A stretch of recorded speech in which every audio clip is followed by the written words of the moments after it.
What's the deal? It's your boy Rodney the Boss, multi-platinum and Grammy Award-winning producer of Lil Wayne on the Carter 3, Plies, Lil Boosie, Mr. Magic, Rocco. The list just goes on, you know what I'm saying? I'm rocking with my girl, Amber Alert, on the Takeover on the AATI Network. What up, man? It's your boy DJ Nothing Nice, Demi RDB, Orlando, Florida. You know, the palm tree lifestyle, that's how we get down. Grammy member, engineer, producer, RIAA member, you know, just entrepreneur worldwide, you know, just rocking, doing what we do right here, you know what I'm saying? With your homegirl, Gemini the Queen, on Amber Alert. Hey, yo, hold up. Stop what you're doing right now. This is an Amber Alert takeover. Hey, this your boy Mark Dub, stopping by to show love to my girl, Gemini the Queen. Hey, what's up? It's Riff, and you rocking with Gemini the Queen, bitch. Yo, what's good? This is your girl, Gemini the Queen, with DJ Amber Alert, always by my side. And today, did y'all hear this? Did y'all see this? Did you hear it? Did you see it? Did you hear it? Did you see it? Here it is. Oh, my. Carlee, why'd you do it? Also in a nice, decked out suit. Check it out. Police Chief of Hoover, Nick Durzis, joins us in studio this morning. Chief, good morning. Well, thank you. Thank you for having me. First of all, your reaction to how quickly some of the state legislators have jumped on your thoughts at that news conference saying these charges should be tougher on Carlee Russell. Well, I think not only the legislators here, but people around the country have emailed literally that day to say, I can't believe that's all the penalty would be. Not y'all send an email. I heard from several legislators on Friday within hours of that press conference. So it makes us feel good that the general public does think that this is a little ridiculous when you consider those 49 hours that she was gone and all the expense and local and state and federal law enforcement officials that were looking for, and thank goodness we were able to make that she made it home safe, that it would be like someone going out and shoplifting less than $500 worth of merchandise. It's the same penalties. And I think when people see that there's got to be some sort of enhancement, that when you fake a kidnapping or some type of violent crime, there's got to be additional penalties for it. Tell us the resources. Give us a little bigger picture, though, the resources that are activated when something like this happens, because we know the federal government, the FBI gets involved anytime you're talking about an abduction or kidnapping. Sure. We called out the Army literally that night because, of course, the girl was on, Carlee was talking to 911. All of a sudden, she's talking to an aunt. Phone goes dead. Hears a little scream. Our officers get up there a couple of minutes later. No Carlee, no baby. That's what obviously said was a baby on the interstate. And, obviously we started calling out other shift members, detectives, our drone operators, ended up calling the county. We got to get dogs up here, made calls to the federal government.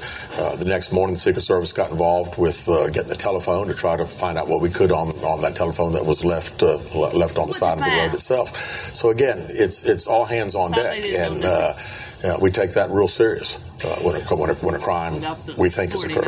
How quickly and how much time had passed before you and your colleagues started to realize this probably is a hoax? Did that happen shortly, or walk us through those few hours? Well, initially when I got the phone call at home, I was home and they called and said, we've got this situation that's just occurred, and talked about the baby on the interstate.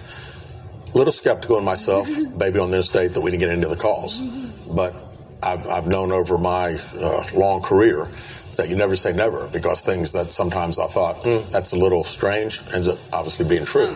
So we took that very serious. I guess really when we started really getting skeptical was when we got the video of the interstate that showed pretty much the vehicle traveling, and then especially the distance that it traveled. And then it took about 24 hours before, or maybe less than 24 hours, when we started getting the extraction from the cell phone. And we started seeing the things like, Amber Alert, taken. The searches that she had made. And then, of course, then you really start thinking, wow, this doesn't make any sense. Chief, I know you mainly deal in facts, so this is going to be a hypothetical. But let's just say, for instance, the family did not go on a morning network show. And she came out immediately after that. Public apology. I'm sorry. I exhausted all these resources to try to find me. You should have did that in the first place. Would you think the charges still would have been levied against her? Would you still have pursued those? Yeah. Well, again, that's all hypothetical, so it's kind of hard for me to answer because that's not the way it occurred. So it's kind of tough. What prompted you then to seek out the State Attorney General's office for help on this? Well, obviously we had talked to the District Attorney, Lenise Washington. First of all, we felt like since this became not only national but international story, that it made more sense to go to the county, even though it's a misdemeanor, and let them prosecute instead of us, since we've done all the investigation and then prosecuted ourselves. So we talked to Lenise Washington; she was on board.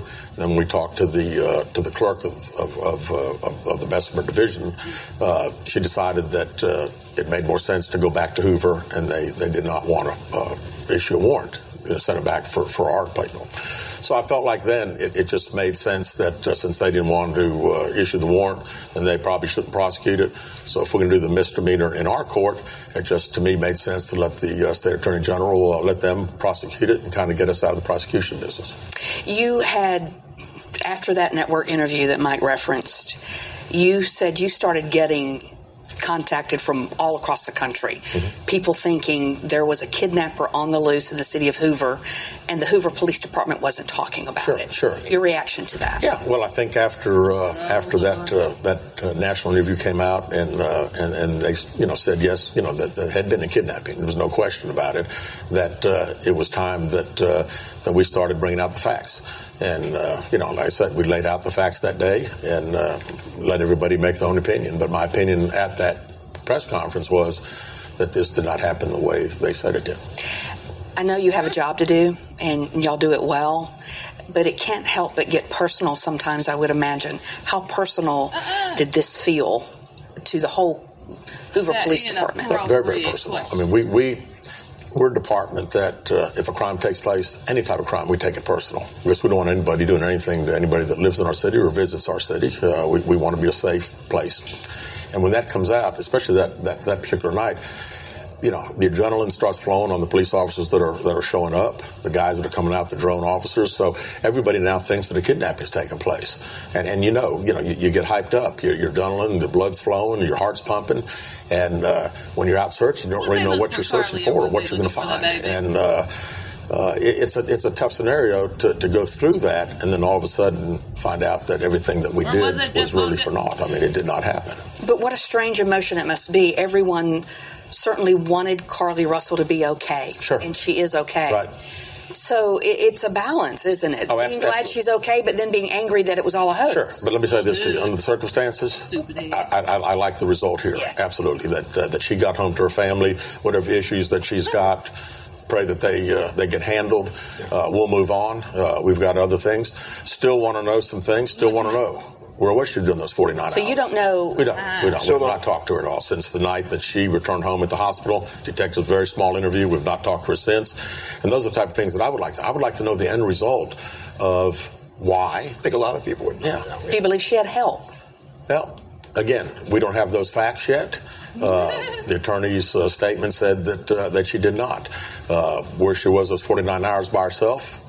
Some questions that we hope that if they don't tell us, we hope that we figure it out ourselves. Because again, we're still investigating. Chief, because of the seriousness of this story, we didn't want to bring this up, but now that everything's out here and the State Attorney General's taken over the investigation and the prosecution of this, but your fashion style became really a national story. So I'm just curious, how you felt about that, because I know you heard some of this reaction. Well, I did, and again, I have. I've dressed the way I've dressed for forever, and why all of a sudden it became a big deal, I'm not 100% sure, but I'm flattered that some people like it and probably others don't. But fun to laugh about it now because everything's okay. Yeah, thank goodness. Obviously, we would not be talking about this if things were about Carlee with the salmon. All right. It's Easter year round for you. It looks good. As we wrap up, is there a message for the people of Hoover and all the other folks who wanted to help help in this situation? Well, as I said to begin with, it takes people with hearts to come out and be concerned and search for somebody that you don't know. And I think that shows a lot about our community. It shows a lot about the state of Alabama, that people are going to do this. And when people say, well, if this happens again, it's going to be treated just like it is just now. And it becomes a national story. It does. And all we want to do is to make sure, thank goodness, that she returned home and safe and sound. And again, it's great to live in a community where people care about people. All right, that'll be the final word. Hoover Police. Very, very interesting.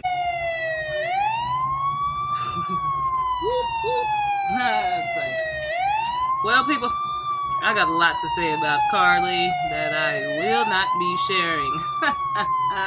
Nope. But what I will say is